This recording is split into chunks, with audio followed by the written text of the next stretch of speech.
Hey everybody, welcome back to my channel. And today's very special. We have a very special snowflake here for you. My apologies if you see the dust floating around. It's just coming off of this shirt for some reason. It was on the floor for like 3 days, so that might be why. Alright, so the king of snowflakes. Who is he? Well, I'll let you know he's a political commentator and a TV host, and you probably already know who I'm talking about because his picture is in the thumbnail. Now, Tucker Carlson has had plenty of awful and sad takes that he speaks about on Fox News, but this one stuck out to me. So I actually talked about this clip on my podcast, but since not everybody watches my podcast, I had to bring it to my main channel. By the way, if you do want to listen to my podcast, it's called Outspoken by Sam Collins. It's on Google Podcast, Apple Podcasts, Spotify, and I have a YouTube channel for it. I'll put the links in the description if you do want to check it out. Unfortunately, I couldn't have any of you miss out on this clip because if I had to watch it, now you have to watch it. Before I roll the clips, this video was actually tweeted out and the OP said, Tucker Carlson is now telling his audience to harass people who wear face masks outside. If they see children wearing masks, Tucker says the response should be no different than when you see a kid being abused.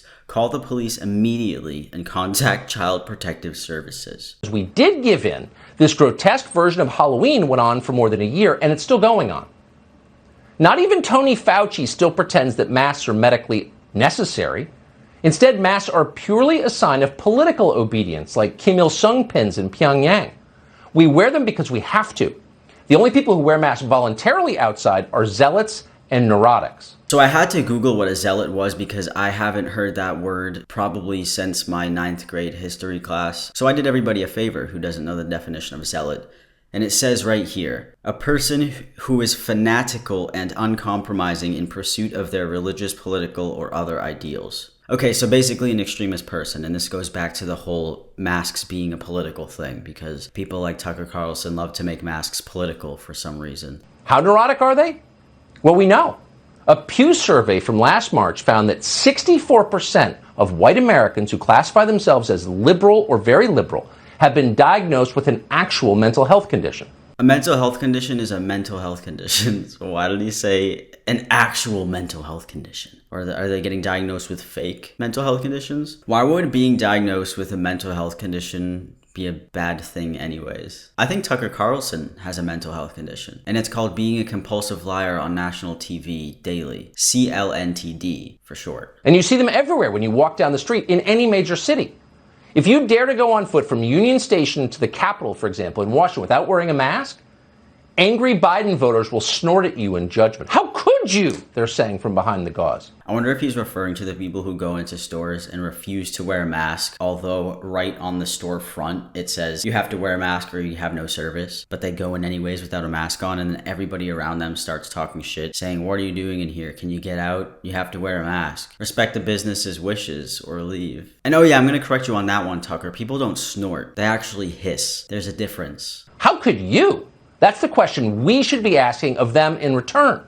The rest of us should be snorting at them first. They're the aggressors. It's our job to brush them back and restore the society we were born in. Restore what society? The no mask society? Newsflash to you and your toupee. I'm just joking. I don't think it's a toupee, but I just wanted to say it. So newsflash to you and your theoretical toupee. We can't restore society just yet because there's a disease in the air. Have you not paid attention for the past year? Hello? Are you paying attention? But in all honesty, I think what he means here is return the freedom of America. It's really funny because people like him think that People like him think that wearing mask. It's really funny because people like him think that wearing a mask is compromising their freedom. If that's their definition of freedom, I don't even know what freedom is. If anything, I think it's actually doing you a favor by wearing a mask and letting other people have their freedom to breathe the fresh air. Because when you take your mask off, your breath probably smells like shit because of all the shit talking that you do, so then it goes around and then nobody can enjoy the breath of the fresh air because now it smells like shit. So the next time you see someone in a mask on the sidewalk or on the bike path, do not hesitate. Ask politely but firmly, would you please take off your mask? Science shows there is no reason for you to be wearing it. Your mask is making me uncomfortable. Can you imagine you're going for your 30-minute walk with your headphones? You want nice, peaceful walking time. Then somebody stops you to argue with you to tell you that your mask makes them uncomfortable. Even though that interaction would be like this. This is how fast it is when you walk past somebody. 1, 2, 3, 4. Oh, that's less than 5 seconds. We should do that, and we should keep doing it until wearing a mask outside is roughly as socially accepted as lighting a Marlboro in an elevator. It's repulsive. Don't do it around other people. That's the message we should send because it's true. Lighting up a cigarette in a closed space with other people in it directly affects those people because they breathe in the smoke. Now, wearing a mask in a closed space with other people doesn't directly affect them. They can't smell the mask. They can see it, but it's not doing anything to them. As opposed to smoke blowing in your face, you have to breathe it in. What if you can't breathe in smoke? What if it makes it hard to breathe for you? As for forcing children to wear masks outside, that should be illegal. Your response when you see children wearing masks as they play should be no different from your response to seeing someone beat a kid in Walmart. Call the police immediately. Contact Child Protective Services. Keep calling until someone arrives. It gets better. It gets better than this. It actually gets funnier than that. You don't think that it would. Could you imagine if somebody actually called the police because someone's child was wearing a mask in the store? So mom and her son, her little 4-year-old son, go into the store to grocery shop, and then Mr. Karen here calls up the police. Oh my God, hello? 911? There's something terrible happening. What? What is it? There's a child what? There's a child wearing a medical mask. Okay, and what's happening to the child? He's just wearing a mask and it's outrageous. Okay, is anybody in any actual danger whatsoever? Yes, me and my feelings. I really want to know exactly what would happen though, if that was a real scenario. I don't think they would come. Would they have to come? What you're looking at is abuse. It's child abuse, and you are morally obligated to attempt to prevent it. If it's your own children being abused, then act accordingly. How is it going to be your own child if you're the one in charge of them? Like if a school provides the child a mask, are you going to call the police then too? Fuck. Let's say your kid's school emailed you to announce that every day after lunch, your 6th grader was going to get punched in the face by a teacher. How would you respond to that?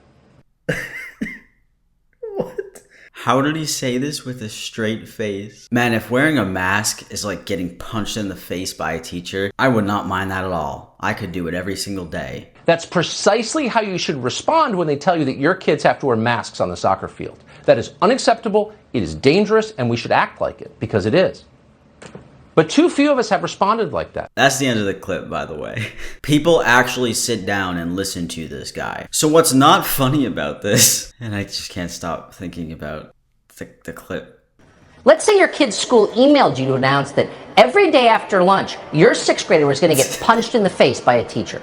So there is one more small clip that I want to share with you as well from Tucker Carlson in this interview that he did. So do you guys remember that guy I reacted to in the Lil Nas video? The Wish Steven Crowder. He actually was on this TV thingy. This is even funnier than what he had to say about Lil Nas. I was in Austin a few days ago, and I'm walking outside without a mask on, and people are staring at me like I'm the crazy one for not having a mask on. Meanwhile, if you're walking outside with a mask on, I should be looking at you, and I do look at you like I would look at a grown man hugging a teddy bear and having a pacifier in his mouth while he's walking down the street. Whenever Tucker Carlson is listening to somebody, he makes the stupidest looking face.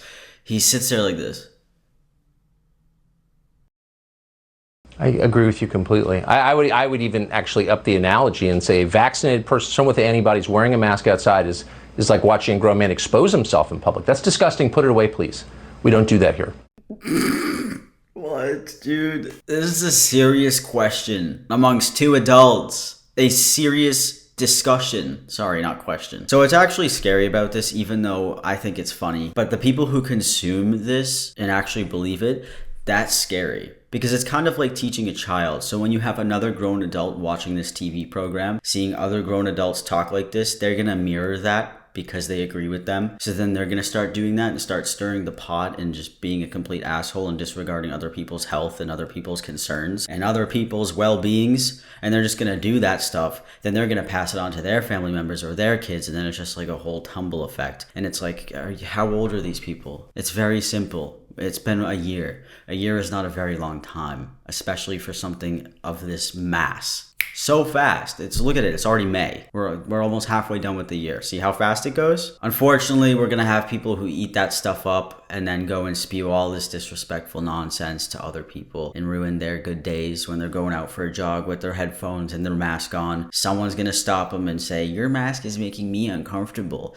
and then they'll cry about it. Do you see why I gave Tucker Carlson the title King of the Snowflakes? Because it's true. I thought it was me, but hey, this man really took the cake. So congratulations, Tucker. There you go. There's your snowflakes. I hope that you enjoy being the king of this army. I'm ever so grateful to step down for you to take charge. I'll be the prince of snowflakes for now. All right, so that wraps everything up for this week's video. I gotta go, so I'm gonna go out, put my mask on, and I'll see if it makes anybody uncomfortable. I'll see you all next week.